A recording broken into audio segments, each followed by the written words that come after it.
No se on Hojo. Missä Pirskatissa nyt ollaan?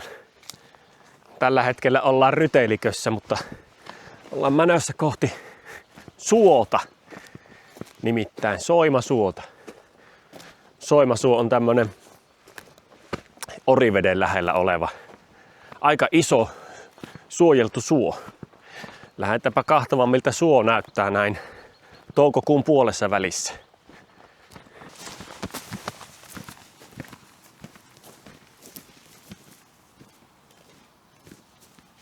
Mukavan näköinen tämmönen jäkäläinen kallio tässä. Aivan täynnä jäkälää.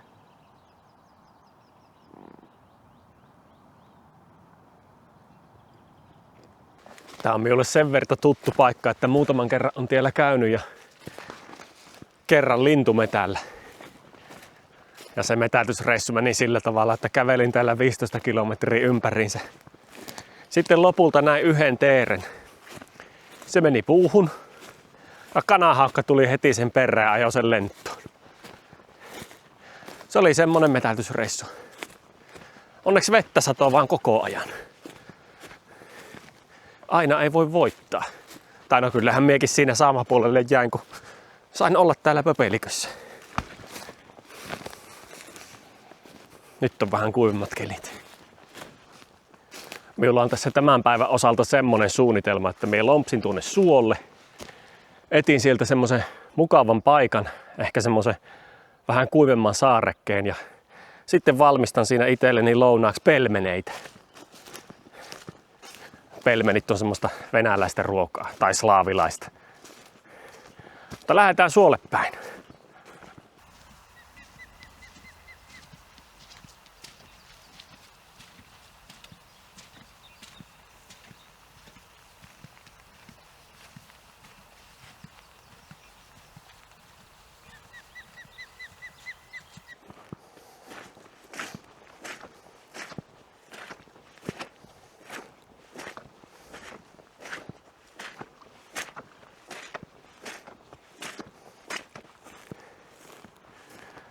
Melko kuivassa kunnossa on tämä suo. Kyllä märimmissä kohdissa pikkusen saappa-ala litisee, mutta aika kuiva on. Ja lämmin on tiellä. En tiedä kuuluuko videolle, mutta kalasääksi tuolta huutaa aina taustalla. Helvetisti. On kevät. Sillä on pesä jossain tässä. Tuossa näyttäisi olevan. En uskalla mennä sen lähelle, se tappaa minut. Hauska juttu muuten möhköstä. Minun isän kimppuun hyökkäsi huuhkaja. Mitä helvettiä, huuhkaja hyökkäsi äijän kimppuun. Se oli raadellut ihan kunnolla selästä. No sellaista se on möhkössä. Susi ei ole mikään vaarallinen elukka. Huuhkaja on. No ei se oikeasti ole vaarallinen. Sillä oli pesä siinä ja jossain lähellä. Ja se ajatteli, että häntä ja hänen poikasia uhataan. Ymmärtäähän tuon. Mie en tiedä mistä tämä johtuu, mutta jostain syystä nämä suot on minusta jollain tavalla maagisen kauniita.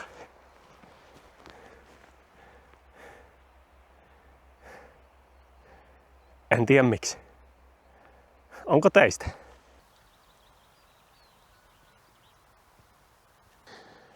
Mie kysyin vaimolta, että mitä minun kannattaisi näissä videossa oikein puhua.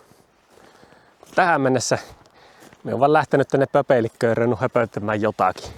Ja kahtonut, että mitä siitä tullaan. Mutta välillä tuntuu, että ei ole oikein mitään, mistä pitäisi höpöttää. Minä vaimolta sitten kysyin ja se sanoi, että siihen voisi puhua vaikka perheestä ja parisuhteesta. Mitä helvettiä. Mahankohan minä mitään semmoisesta ymmärtää. No kai me sen verran ymmärrän, että meillä kuitenkin on 2 lasta ja vaimo. Että perhe ja parisuhde löytyy minulta. Mutta minusta tuntuu, että semmoisten jonkun vinkkien ja ohjeiden antaminen niinkin laajoista aiheista kuin perhe ja parisuhde on vähän kiusallista, koska parisuhdehan aina muodostuu kahdesta tai useammasta ihmisestä ja heidän persoonistaan, niin minusta tuntuu, että on vähän silleen hankala antaa jotain neuvoja. Tai se ei tee minusta avioliiton asiantuntijaa, että minä olen ollut yli 10 vuotta naimisissa. Ehkä se tekee minusta asiantuntijan siitä, että millaista on olla naimisissa minun vaimon kanssa. Siitä minä tiedän jo jotakin. Mutta se ei tarkoita, että minä osaisin antaa jotakin neuvoja tai puhua jotenkin asiantuntevasti parisuhteista ylipäätään, taikka perhe-elämästä.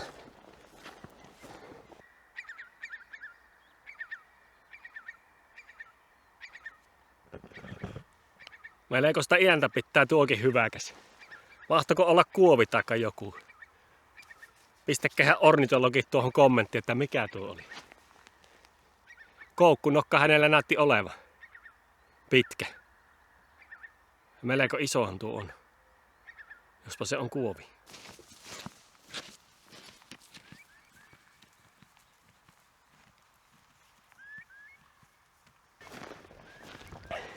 Tuollapa näyttäisi olevan ihan hyvän näköinen paikka. Tuommoinen kallio, jossa on jäkälää päällä. Siihenpä me taidan pysähtyy. Jos on kumikengillä liikkeessä, niin voi olla ihan hyvä idea ottaa tämmöiset kevyemmät kengät mukaan. Ei tarvi hautoa jalkoja koko ajan. Ja se kuotu.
Minun pitää juo kahvia. Nyt äkkiä.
No minä otan sitten haasteen vastaan ja menen vähän omalle epämukavuusalueelle. Ja yritän nyt muodostaa jonkun ajatuksen tai vinkin parisuhteesta. Ja se voisi olla vaikka semmoinen, että minusta siinä parisuhteessa täytyy aina olla semmoinen tiimi. Että pitää muistaa, että on samalla puolella sen kumppanin kanssa. Tai kumppanien, jos niitä on useampia. Hyi helvetti, kyllä paho tekee. Älkää kuunnelko minua. Mie en anna mitään vinkkejä tästä eteenpäin. Se on ohi. Nyt sapi riittää. Mennään syömään pelemeneitä.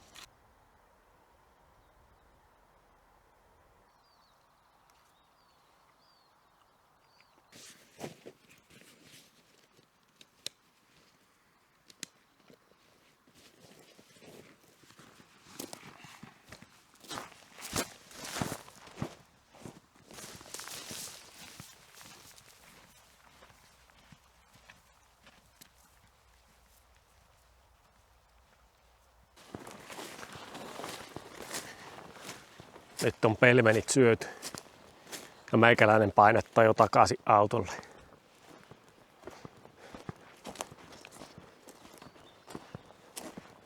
Tuli semmonen mieleen, että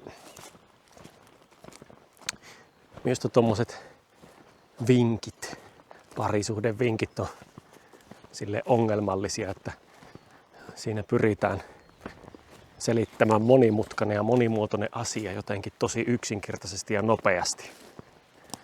En tiedä, onko se joku merkki tästä meidän meemipärinä maailmasta, että kaiken pitää olla nopeeta ja suoraviivasta. Minä jotenkin tykkään enemmän keskittyä syvemmin ja vähän hitaammin tommosiin ilmiöihin. Niin sen sijaan, että minä nyt annan teille follaajille mitä uskomattomia havaintoja omasta elämästäni tai parisuhteestani, niin annan teille vinkin kirjasta, jonka sain rakkaalta vaimoltani lahjaksi.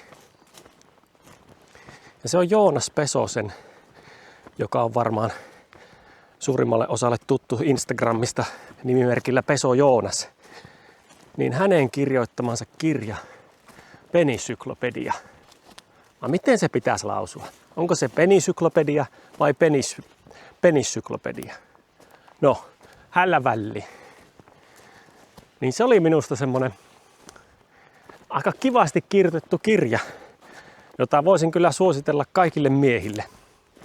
Minä tiedän, että minun seuraajista suurin osa on 30-50-vuotiaita naisia. Mutta suosittelen tätä kirjaa silti kaikille äijille ja niille naisille, jotka on mun follaajia. Niin tää kirja olisi vaikka hyvä miesystävälle, veljelle, isälle lahjaksi. Ja nyt kun alkaa kohta tulla rippijuhlia, niin varsinkin kaikille teini-ikäisille kundeille.